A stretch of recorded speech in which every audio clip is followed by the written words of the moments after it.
Hello everyone.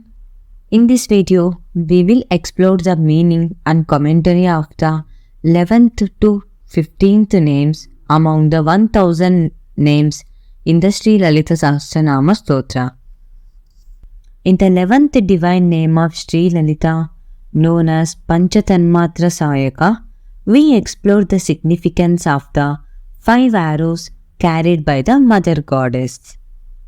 The word Pancha means 5 and the Tanmatras refers to the subtle sensory experiences of sound, touch, sight, taste and smell. These senses are connected to the 5 basic elements: space, air, fire, water and earth. Previously, we discussed the bow held by the goddess and now we focus on her arrows. These 5 arrows are crafted from flowers symbolizing the subtle elements. Different texts describe these flowers in various ways, but common ones include the lotus, Raktakairava, Kalhara, Indivara and mango tree flowers. Each of these flowers represents different aspects of human experience: excitement, madness, confusion, stimulation and destruction. In the context of the battle, these arrows are aimed at the enemy. However, when Lalitambika directs these arrows towards her devotees, the purpose is to shatter the illusion or maya that clouds their understanding. Since the 5 subtle elements are tied to this illusion, her arrows help to free the devotee from its grasp. This divine action is symbolized by her right lower hand, which is also with the goddess Varahi. The secret spiritual sounds, known as Bijaksharas, are embedded within the names of the goddess, particularly in names 8, 9, 10 and 11. For instance, in the 8th name, the bija hrim is hidden within the syllables that make up the name. This particular sound is considered the seed syllable for Maya and it combines the essence of Shiva and the goddess. These sacred sounds woven into the names are why the Lalita Sahasranama is held in such high esteem comparable to the Vedas. Importantly, this chant should be recited with devotion and not merely as a musical performance. The 12th divine name of Sri Lalita, Nijaruna Prabha Pura Majjad Brahmanda Mandala, beautifully captures the radiant essence of the Mother Goddess. Her complexion, akin to the deep red of a rose, infuses the entire universe with a glowing red hue. This name marks the beginning of the detailed description of Lalitambika's physical form. In traditional descriptions, when a deity's form is depicted, the sequence varies based on the nature of the deity. For Lalitambika, as with other goddesses, the description typically starts from her hand and moves downward to her feet. This is a customary way to honor her divine presence. In contrast, the depiction of Shiva can start from either his head or feet, reflecting his dual nature as both Shiva and Shakti, symbolized in the Ardhanariswara form where he is half male and half female merged together. The Pankadashi mantra, a sacred hymn dedicated to the goddess, is divided into 3 sections known as kutas. Among these, the Vagbhava Kuta is associated with her hand aligning with the tradition of beginning the description of Lalitambika from her head, emphasizing the reverence given to the seat of wisdom and divine speech. This practice underlines the sacredness of her form and the power that emanates from her divine presence. The 13th divine name of Sri Lalita, Champakashoka Punnaga Saugandhika Lasatkacha, describes the divine fragrance of the flowers that adorn the hair of the mother goddess. The flowers mentioned, Champaka, Ashoka, Punnaga, and Saugandhika, are known for their delightful scents. However, the beauty of this Nama lies in the understanding that it is not the flowers that give fragrance to her hair, but rather her hair that bestows its divine fragrance upon the flowers. Her hair is naturally sweet smelling, symbolizing the purity and grace of her being. In the Saundarya Lahari, a sacred hymn, there is a verse that beautifully describes her hair as dense, soft, and shining like a cluster of blooming blue lotuses. This imagery symbolizes the power of her hair to dispel ignorance, as knowledge is the key to realizing the Supreme.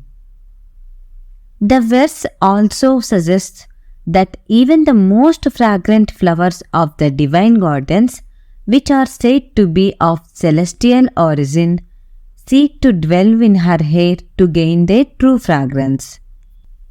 The wetness of her hair is symbolic of her boundless compassion, while its softness reflects her nurturing and motherly nature.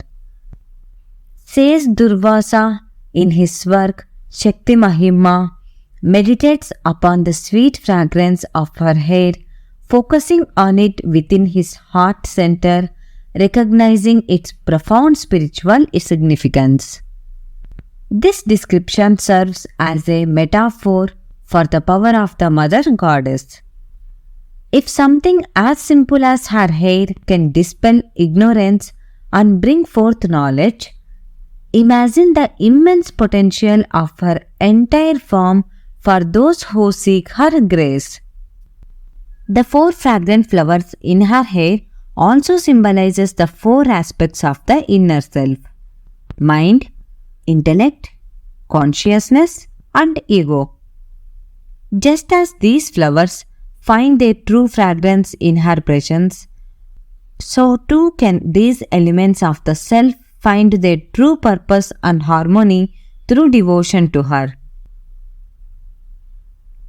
The 14th divine name of Sri Lalita, Kuruvinda Manishreni Kanat Kotira Mandita, speaks to the divine radiance of the Mother Goddess, who is adorned with a crown studded with rare Kuruvinda rubies. These rubies, known for their deep red color, are not just precious stones, but also carry spiritual significance, believed to enhance love, wealth, and devotion to Vishnu, who is regarded as her brother. The crown that graces her head, adorned with these vibrant rubies, is a symbol of her supreme power and majesty. When devotees meditate on her with this resplendent red crown, it is said that both their spiritual growth and material prosperity will flourish. The crown represents not just physical beauty, but also the divine energy that radiates from her, blessing those who revere her. In the sacred hymn Saundarya Lahari, a verse poetically describes her golden crown as being so radiant that it seems to be studded with the brilliance of 12 suns, each representing a month of the solar year. The crescent moon, nestled within the crown and surrounded by the glittering gems, is compared to the bow of Indra, the rainbow, symbolizing the harmony of celestial forces. Similarly, The Sri Shakti Mahima also praises the splendor of her crown, emphasizing the divine light and power it emanates. This imagery conveys that her crown is not just an ornament but a source of divine energy that enhances the spiritual and material well-being of those who worship her. By meditating on this aspect of Goddess, devotees can connect with her profound spiritual power, leading to a deeper sense of devotion and prosperity in their lives. The 15th divine name of Sri Lalita, Ashtami Chandra Vibraja Dalika Sthala Shobhita, beautifully describes the radiance of the Mother Goddess's forehead. Her forehead is compared to the moon on the 8th day of the lunar cycle, known as Ashtami. On this day, the moon is particularly graceful with soft, even curves on both sides, exuding a gentle and serene beauty. Just as the 8th day moon captivates with its balanced and calming presence, her forehead shines with the same tranquil elegance. This description not only highlights her physical beauty but also symbolizes the harmony and peace that she embodies. The comparison to the Ashtami moon reflects her divine grace, which soothes and uplifts those who contemplate her form. Through this imagery, we are reminded of the calming and nurturing qualities of the Mother Goddess who, like the moon, brings light and serenity to the lives of her devotees. The meanings and commentaries of other names from the 1000 names in the Sri Lalita Sahasranama Stotra are also available as separate videos on this channel, organized under the playlist titled Sri Lalita Sahasranama Stotra Explained. We encourage you to watch all of those videos as well. If you enjoyed this video, please give it a like and share it with your friends and relatives. Please do not forget to subscribe to the channel and let us know your thoughts in the comment section. Thank you so much for watching this video. We wish you all the best and eagerly look forward to meeting you in other videos. Until then, goodbye and namaste.